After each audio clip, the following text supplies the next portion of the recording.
we agreed that my ambitious plan says that I would be discussing two topics today. Monetary policy has been done. The second topic is the fiscal policy. And all these, by the way, files are available in Moodle. Yeah. Fiscal policy is the policy where the state is more actively involved in the economic activities. And how can the state be active in the economic activities? There are many ways.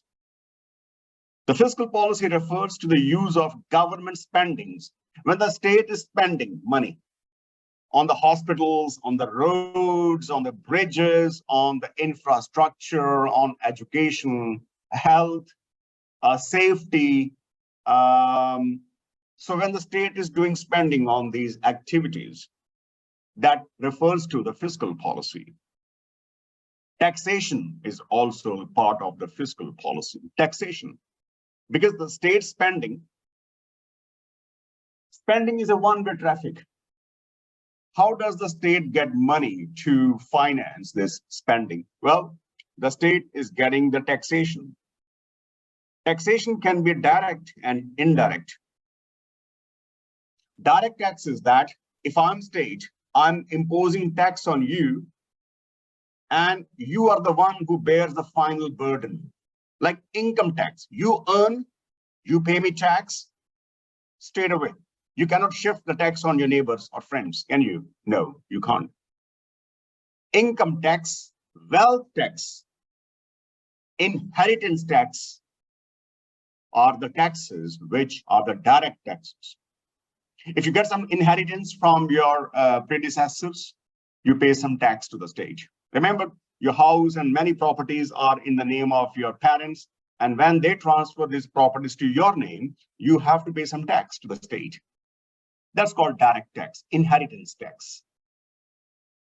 What else? Yeah, the income tax. When the individuals pay a tax, it's called income tax. But when the companies pay, we call it corporate tax rate, corporate tax. And the other form is the wealth tax. Wealth, when you have more wealth, you pay tax. When you buy a house, let's say, you pay wealth tax. The indirect taxes are a little bit tricky, not little bit, they can be very tricky. Here, there is a catch. The state is imposing tax on you, but you're so clever that you are passing the buck to somebody else's shoulders. The burden, the incidence of taxes on you, but you are shifting the burden to somebody else. Let's say, for example, the state is imposing tax on Prisma, let's say, retail shop, retail store. And what they do? They increase the price. And they get this tax from the customers. This is called indirect tax. When the incidence of tax and the burden of tax is on two different entities. But in the direct tax, the incidence is on you and the burden is also on you. There's no element of shiftability in case of direct taxes. But in case of indirect taxes, you can shift the burden to the others. And thus you can, depending upon. Yeah. Like look at the oil companies. They were taxed quite heavily during this when COVID-19 happened. But what they did, they recovered this money from the end users, the customers. To finance the state spending, the state need to impose tax, but sometimes but sometimes the tax is not enough. The tax is not enough. Then the state is borrowing. State borrows from who? The state can borrow from the individuals and the companies by issuing some bonds. By issuing some bonds. The bills and bonds. If state want to borrow from people for a short period, the state would issue the treasury bill. Remember, the bill and the bond are the form of the borrowing by the state. But the question is, what is bill? What is bond? If the state is borrowing from people and the companies for a shorter period, it's a bill. And again, before the bill, we put the what's called prefix T. T. T stands for treasury. Treasury means the state's treasury, And what is the definition of short period in finance and economics? 364 days, 1 day less than full year.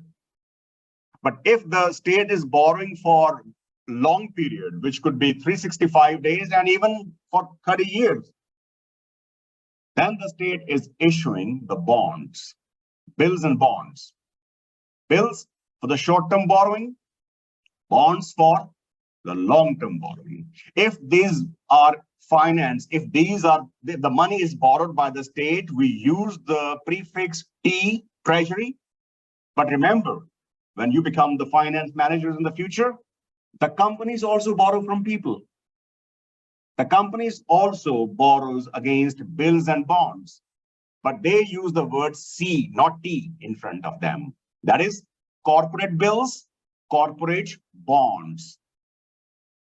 But the definition of bill and bond remains same. Bill is for the short period, bond is for the long period. And what is short period? Up to maximum 364 days. When it becomes 365 and above, then time becomes long period. Okay?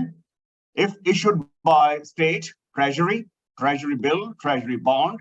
If issued by the corporates, the companies, then the phrase stands for C, corporate bonds, corporate bills. Anyways, the public borrowings means the state is borrowing from public. Public means companies and individuals. If it is within the country, it's called internal borrowing. If it is borrowed from the other countries, it's called external borrowing. There's some countries which borrow. Let's say some country borrow from another country. Have you heard that the countries borrow from the other countries? They do. Then it's called external borrowing. The borrowing can be bilateral. The borrowing can be multilateral. Bilateral is that, what is the meaning of the word bi? What bi stands for? Two, exactly. There's a borrower and there's a lender. It's a bilateral. Right? Ask yourself, have you ever borrowed some money in your life? If you have borrowed exactly from one person, it's a bilateral borrowing. But when you borrow from a bank belongs to the whole public. Bank is not belonging to one person or one institution. The bank is a public place. When you borrow from an organization which is en masse, is a public organization, then that borrowing becomes multilateral. Then it becomes multilateral. Imagine.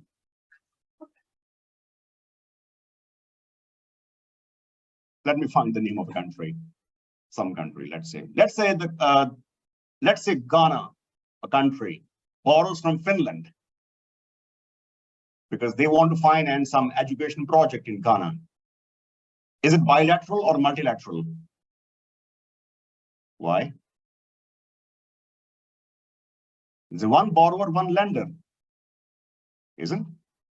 But if Ghana is borrowing from IMF or World Bank, then it's a multilateral, because IMF and World Bank are not representing one country, one person, one company. They are representing the large, basically they are the global organizations.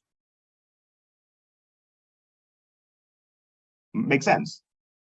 So the borrowing could be bilateral or it could be multilateral. Bilateral means there's one entity is borrowing and one entity is lending. End of the story. Between you, it's more like a private thing, right? But for the multilateral, the lending body is not just one itself. It's a wider. Belongs to many. Yeah, so this way. And if taxation and the borrowing combined is not enough to finance your spendings, then you have one more thing to do. You have a printing press. What do you do in the printing press? Have you seen a printing press? What do? You print out some visiting cards, some wedding cards.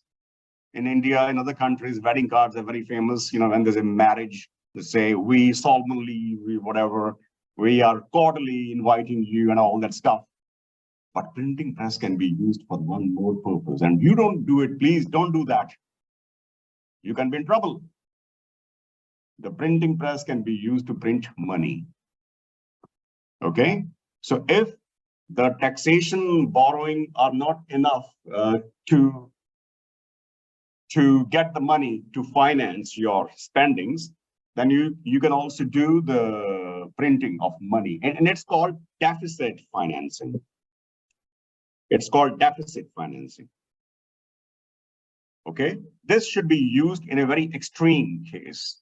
If you make this exception as a habit, and you are very habitual to print money, then there can be huge danger of economic and even political crisis in the country. Because when inflation comes, it's not just economic problem, it can be social, political problem, even psychological problem. People behavior can be very badly affected with this. If you look at all the world wars that have happened, if you find the root cause, inflation will be visible somewhere. So inflation is a very dangerous thing. It's not just economic, it can be very seriously a political problem as well. So what I'm trying to say is that like people, like household, like the families, like the companies, the state also runs its finances. Okay. Now the question is that if the spending of the state is less or insignificant, then taxation would be less, public borrowing would be less, and the deficit will also be less. So the question is, which are the countries where the spendings are less by the state, where the borrowings are less by the state? Well, in more like a purely capitalistic countries, the state is not very much actively involved in the economic, operations. Whereas in the welfare states, in the socialist countries, the state is very active in the economic, functions. So therefore, all else being equal, I can assume that the relative share of American state in the American economic activities is lesser than what we observe in Finland. Because Finland is a welfare state and the USA is a capitalist state. So the kind of philosophy, the kind of political ideology the state has is also reflecting on its policy when it comes to the fiscal policy. In the US, monetary policy is more significant than fiscal policy. The head of the Fed, I would say, is almost equally important as the American president. They're very powerful people. Whereas I think in some welfare states, nobody knows who's the head of the central bank of the country. The ministers are more. Monetary policy is run mainly by the bureaucrat, the head of the central bank, whereas the fiscal policy is run by the politicians, the Ministry of Finance, basically. Make sense? John Maynard Keynes. Have you heard his name? Lord Keynes, very famous British economist. He was actually a bureaucrat, less economist, but more a bureaucrat. And he was some principal advisor to the king or queen. I don't know who was at that time. He has given the modern idea of fiscal policy. His book was published, The General Theory of Employment, Interest, and Money. Very long title. It was published in 1936, The General Theory of Employment, Interest, and Money. It's, for the sake of brevity, we only call it general theory. in which he propagated or he propounded the role of fiscal policy in the state, that how important state can be in the economic activities. Because if you look at 1936 and before, the political climate of Europe was not very good. The World War was over, the countries were still polarizing, and they were almost getting ready for the World War II. So it was very important for the state to be an important activist in the economic sphere as well. Okay, so John Maynard Keynes, J.M. Keynes, we call him as a father of modern macroeconomics, like we call Adam Smith as a father of economics. Same way we call J.M. Keynes as father of macroeconomics. I don't know why there are fathers. Where are the mothers? Anyways, J.M. Keynes is of the belief that the business cycles, economic growth can be excelled or controlled, fine-tuned with the fiscal policy as well. Fiscal policy becomes extremely popular as a troubleshooter in response to Great Depression. That's very important. Actually, it's very important to discuss why J.M. Keynes' theory is so popular. There was a Great Depression, not just depression. Remember the downward phase, downswing, recession, depression, and Great Depression. Can you visualize it? It will be very, very, very bad situation. We have had some recessions in the modern world recently. 2007 was a recession, and now we are experiencing recession, but we don't call it depression, right? But that time it was Great Depression. So you can imagine how difficult life your, the grandparents and the great-grandparents might have experienced at that time.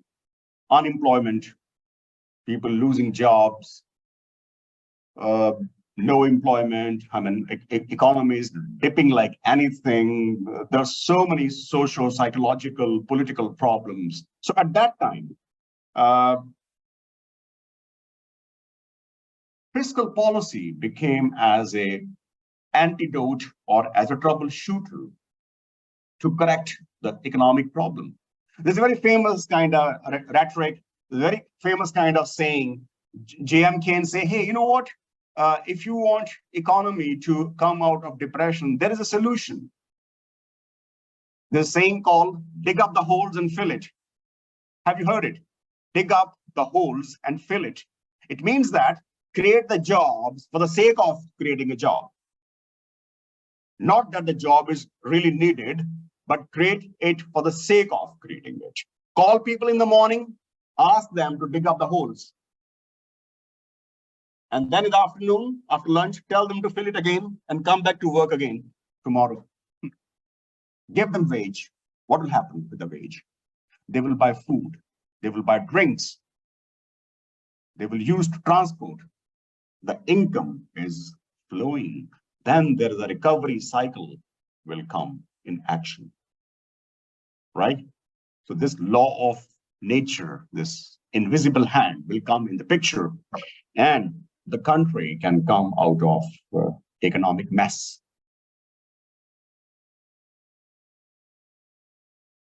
Fiscal policy, I use these words deliberately so that you can know the context. The fiscal policy is antithesis to the classical economics, economic assumption of invisible hand. Now, if you see, John Maynard Keynes is saying that state should be active, create jobs, call people, give them money, ask them to fill, come again. Here, there is no invisible hand. Who is doing it? A man is doing it. A human being is doing it. So it means that the fiscal policy is ideologically opposite to the classical economics, which says everything is decided by the demand curve and supply curve. That we shall study after break, but I think we have done it many times before as well. So basically, the Keynesian idea is opposite to the classical economics. And the classical economics says there is no need to do anything. Everything is determined decided by the market forces of demand and supply. In fact, the human being should not interfere too much in the economic affairs, whereas the fiscal policy says that human beings must be proactive in the economic affairs. Does make sense? You go through it very quickly, and if you find something you want to discuss, you can. Take 2-3 minutes, and then I will do next one. Okay.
The thing is that when you say the fine tuning of the economy, the state can follow the expansionary and the contractionary policy.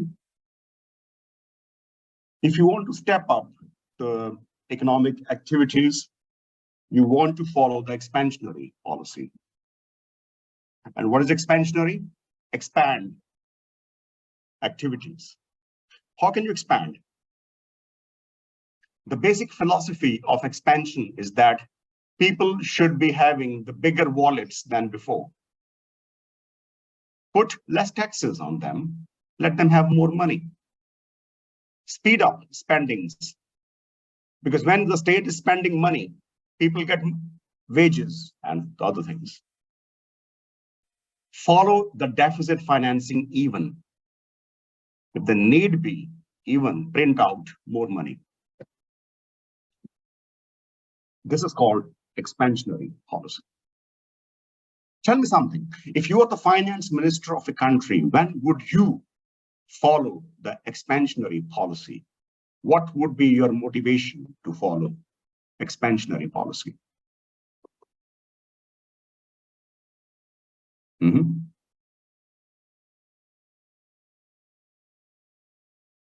Come on, finance ministers.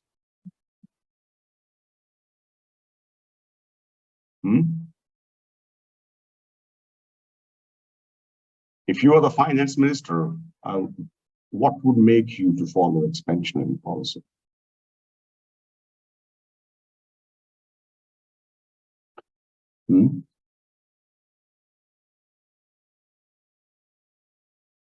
The hint is given there.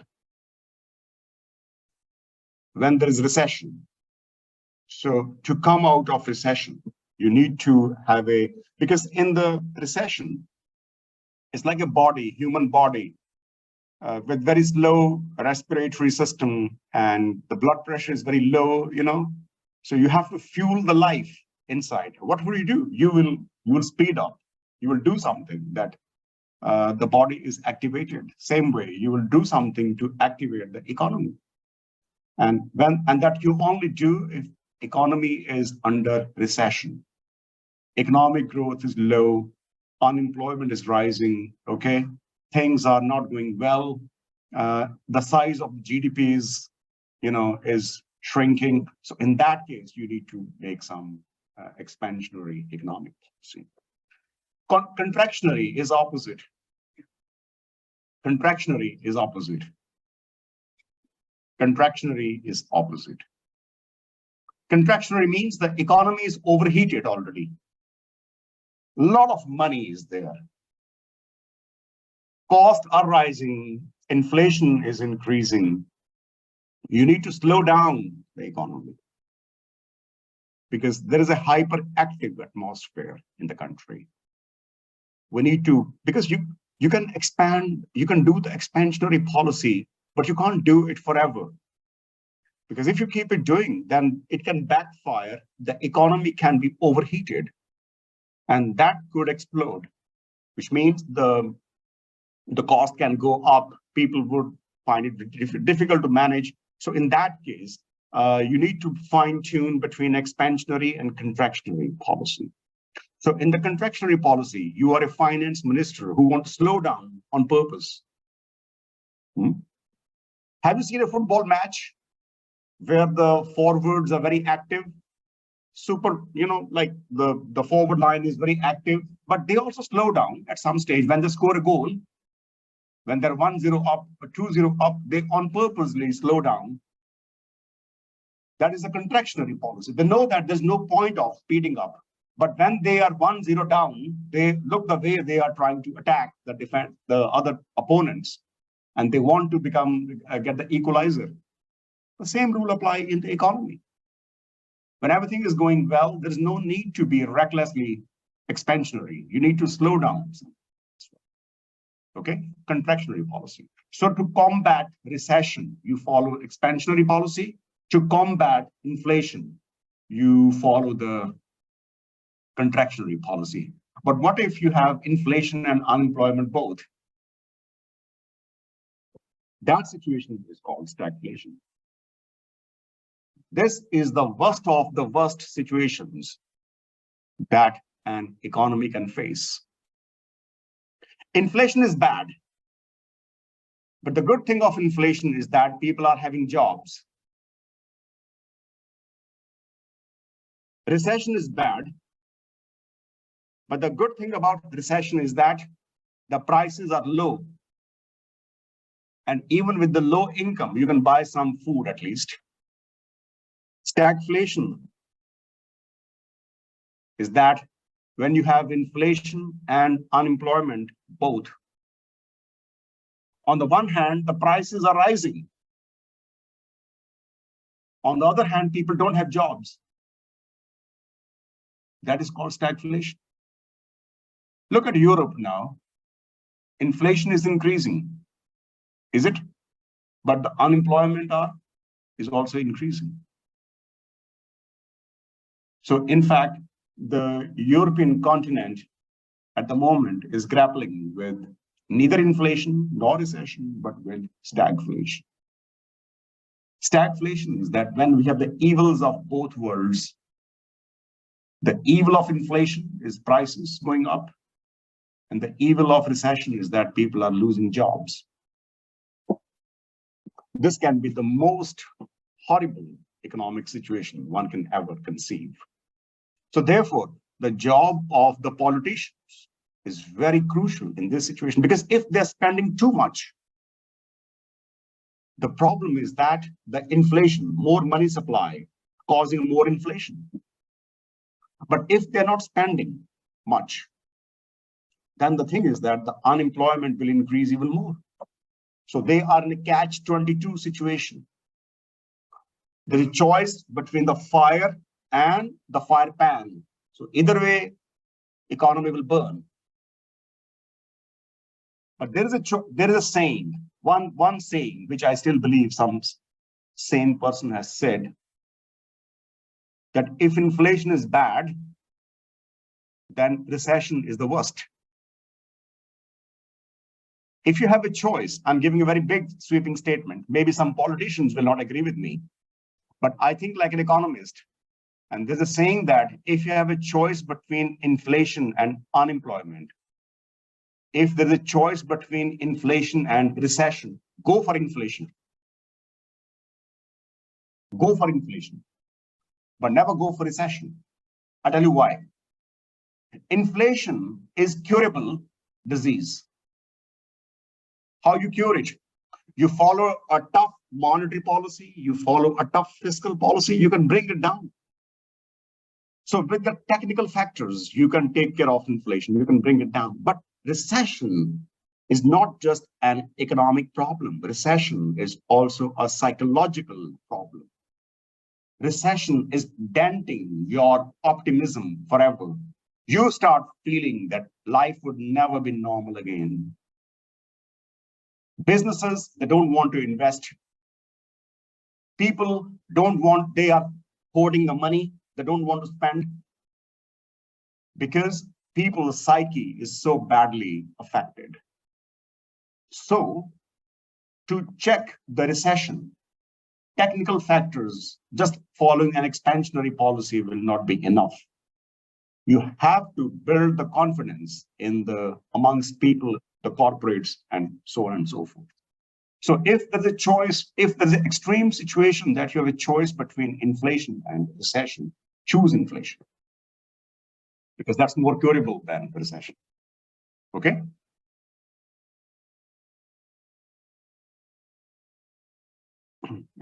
Now, I think the element of stagflation would be clarified. This is why I'm saying that you're using demand curve and supply curve already. So this after lunch lecture will be just a kind of recap, because you know these things already. Have a look at this left side picture. On the x-axis, horizontal axis, I take the country's GDP, national income, employment, whatever. On the y-axis, on the vertical axis, we have the price level. Look at the blue lines only. Demand curve is going downwards. We all know that the price is up, demand is less, price is less, demand is more. Supply curve is going up. More the price, more you supply, because more profit you get. But there's one thing. I didn't write a D and S. There's a prefix A. Aggregate demand, aggregate supply. Aggregate means demand made by each and every company and individual in the economy. AS is aggregate supply, not supply by one firm, but supply by the entire economy. Totality. What is meant by aggregate? Total. Does make sense? It's fine. The price is determined here. Equilibrium is here. Please have a look. Cursor. This is the equilibrium. This is the price, average price, and this is the average income, output, and employment in the country. Imagine the level of demand increases. People become more rich. They have more resources. The state is following expansionary policy. Okay, low tax, more spending by state. What happened? People's wallets are now bigger. They have more purchasing power, and the demand curve shifts to AD2. People can demand more as a whole society. Equilibrium is here. Equilibrium is now here, right? Guess what? The prices have increased in the economy, and the output, income, output, employment has also increased. Tell me something. Have a look at this. What is the bad thing happen here now? Find out one bad thing. The prices go up. You agree? Find one good thing. Sorry? GDP has increased. Income, output, employment in the country has increased. So one bad thing is compensated by one good thing. More inflation is compensated by more employment. Have a look at this now. Demand is this. Okay? Supply is this. Like before in the previous picture. Equilibrium is here. Average price is P1. The average income, output, employment is OQ1. Now, guess what happened?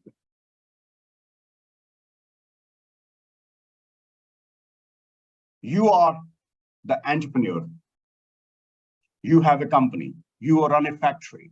Your raw material is becoming more expensive. And raw material is a cost. Rent is going up. Rent is a cost. Taxes are increasing. Tax is a cost. So your average cost of production has increased. Can you see what I'm trying to visualize? And when the average cost of production increases, what happens to price? Sorry? The price goes up. But there's one bad thing also happening. You start thinking that, hey, you know what? My cost is increasing. Can I sack some extra staff from my factory? Because by the way, salary and wage is also my cost. If raw material has become expensive, if rent has become expensive, I can't avoid it. But can I have 5 people instead of 7 people in my factory? What do you do then? You sack them. When you sack them, what happens? They become unemployed. Inflation still goes up because cost is going up. But at the same time, people are also becoming unemployed. Guess what happens? Now your average cost has gone up. The price which you want to get is now this one. So supply curve shifts upwards. Can you see that? Supply curve is always thought from the point of view of seller. When supply curve shifts upwards, it basically means that the seller, the company, the farmer, the corporate sector, they want to, their cost is increased and they want to get more money, more price from the customer. When demand goes up, it basically means that the consumers, then you think from the point of view of consumers, people, their income has increased. When demand goes up, you always assume that the income of people have increased. When the supply curve goes up, it means that the cost of production has gone up. Does it make sense? Yes or no? Now guess what happens? The equilibrium is here. What is the question? Can somebody can you speak out loud? What's your question? Can you check who raised the hand? Huh?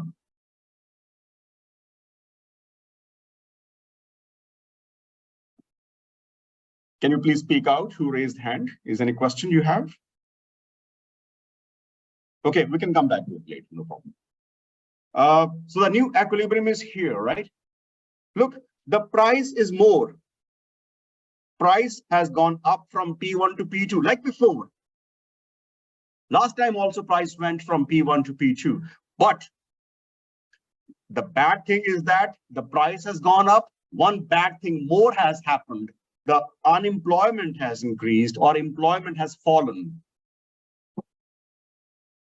This is called stagflation. Basically, this picture is stagflation. Stagflation means when there is more inflation and when there is less employment, basically means more unemployment. This is the most horrific thing you can ever experience. And that's what we are experiencing now. So look how difficult job is of the politicians and the bureaucrats. We always say, oh, they are not doing this. Well, of course, they can be blamed for all the mess in the first place. But when it comes to this management of this mess, then it can be quite complicated job as well. This is called demand pull inflation, as you can see here, and this is called cost push inflation. This is the benign inflation. I won't say benign inflation, but comparatively, this is more humane inflation. Because if people are paying more price, they are also having more resources to pay for it.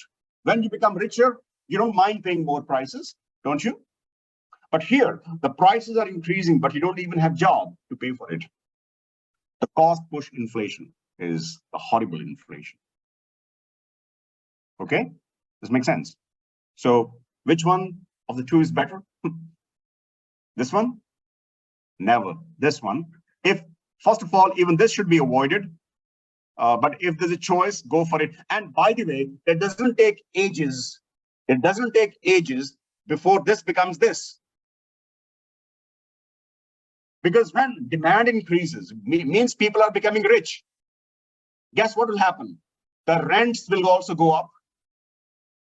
The wages will also go up.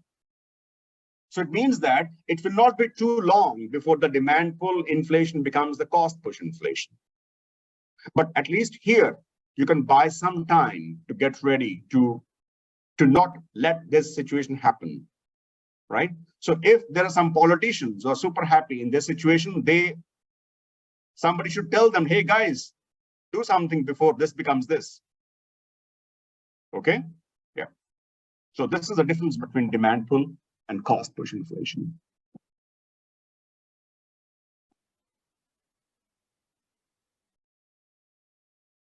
Economic fluctuations, the shift in aggregate demand. In the short period, the shift in demand causes the fluctuation in the economy. Of course, as you saw that when the aggregate demand goes up, the GDP can go up, employment can go up. But in the long run, the shift in the aggregate demand affect the prices. In the long run, it will cause a problem. It will cause or trouble the economy. Policymakers who influence aggregate demand can potentially mitigate the severity of the economic fluctuation. So people, that is what I was telling you before, that the policymaker who have an impact on aggregate demand should also be aware that it will not be here. The trigger is caused by the aggregate demand. Can you see here? And here the trigger is caused by aggregate supply. So when the policymakers are triggering the growth with the increase in the aggregate demand, they should be aware that they should not be taking those actions which becomes beyond their control, and then they also start touching the supply curve, the cost side also. So therefore, you have to be very careful. It's a very thin line. It's like walking on the tightrope. So if you take a little bit, go a millimeter on the right side more, you can be in trouble, or the left side, whichever way. So it's very careful thing to do. Yeah. This is nothing. This is we're done. This is the most realistic thing. And these two are the extreme things. In the very short period, your supply curve is perfectly inelastic. Can you see here? Supply curve inelastic means you can't even produce one single extra kilo of the food or anything. You can't even make one extra shirt because all the resources are either exhausted or the time is too short to make any change in the output. But people's demand can change. Okay, so when the supply is fully inelastic, imagine you make furniture. You guys are making furniture. Everything is going fine. Suddenly, all of a sudden, there's a queue outside your factory. People are desperate to buy the furniture. Can you double the output in few hours? Maybe the queue is assembled at 4 o'clock when you're about to shut down the office, your outlet, okay? You can't even add one single chair to the output. But people are queuing up. In the capitalist, in the free market economy, what will happen? The prices of those chairs and tables, and they will go up. And this is caused by inelastic supply curve. Imagine people are giving you the orders. There's a queue outside, and you are entertaining each customer one by one. And you agree with them that, you know what, you want 10 tables, I'll supply you in 10 days. Are you okay with this? You say, yes, I'm okay with this. All right, come after 10 days. Write down 10 extra chairs. Some company comes to you, we want 100 big tables. Okay, thank you very much. You place the order. Can I supply you these 110 big tables in 2 months? Okay, no problem. All right, write down the order, 100 big tables after 2 months. Supply curve would look like this, which means perfectly elastic. Elastic means you can customize according to the customer's needs and requirements, no problem. And then if the demand increases, the price will not be affected at all, because the supply curve is perfectly elastic. You can make it tailor-made according to the needs and requirements. So the output will increase, but no inflation would take place. The tables and chairs, no price will go up. But here, guess what? When there is too much of pressure on supply, you can't change the supply, but people are demanding more. Guess what will happen? There will be only inflation, nothing else. But here, there's no inflation, only output is increasing. Why? Because here we assume that supply curve is perfectly elastic. You need after 10 days, okay, come after 10 days. There's no urgency, all right. You need after 2 months, come after 2 months, no urgency, all good. No inflation. Only. And why I'm saying output will increase, because now you're adding 200 more tables to the economy. Now you're adding 10 small chairs to the economy.